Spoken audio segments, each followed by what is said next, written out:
ఈ రెండింటి డిఫరెన్స్ తెలియకపోతే మాత్రం నీ గర్ల్ ఫ్రెండ్ కాదు కదా, నీ ఫ్రెండ్ కూడా చూడట ఆఖరికి. సో వీడియో చూసే ముందు ఫాలో అయితే కొట్టి పెట్టు మామ. పంపల మునిపి అంత కష్టం కాదు కానీ రీసెంట్ గా ట్రెండ్ అయిన ఈ బూట్ కట్ కి అండ్ ఈ బెల్ బాటమ్ కి అయితే డిఫరెన్స్ తెలియట్లేదు మన వాళ్ళు ఎవరికి. సో వీడియో అయితే ఎండ్ దగ్గర చూడు, క్లారిటీ వచ్చేస్తుంది. ఫస్ట్ వచ్చేసి ఈ బూట్ కట్ ప్యాంట్ మామ. సో బూట్ కట్ ప్యాంట్ అంటే నీకు పేర్లోనే అర్థం ఏంటుంది, కరెక్ట్గా షూ దగ్గర అయితే నీకు కట్ అనే వస్తుంది అని. నీ పై నుంచి స్ట్రైట్ ఫిట్ గానే ఉంటుంది, బట్ కిందకి వచ్చేసరికి మాత్రం కొంచెం ఓపెన్ అయి ఉంటుంది. సో దీని అయితే బూట్ కట్ అంటారు. ఎవరైతే normal and casual occasions style చేయాలనుకుంటారో ఈ బూట్ కట్ ప్యాంట్ అయితే పర్ఫెక్ట్ మామ.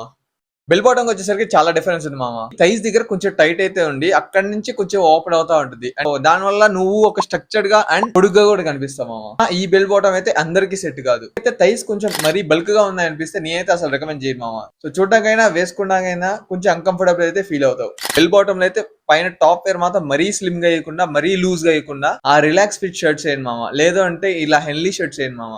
మీ ఫ్రెండ్స్ కానీ ఎవడన్నా ఈ రెండు ఒకటే ప్యాంట్స్ అంటే మాత్రం వాడికైతే ముందు షేర్ కొట్టు. సో నేనైతే 1000 రూపీస్ లో అయితే కొన్ని ప్యాంట్స్ అయితే తీసి పెట్టున్నా. లేదు నాకు ఆన్లైన్ లో షాపింగ్ చేయడం అంత నమ్మకం లేదు, ఫిట్టింగ్ బాగోదంటే మాత్రం నేరుగా క్లాత్ తీసుకొని నీ టైలర్ దగ్గరికి వెళ్ళిపో.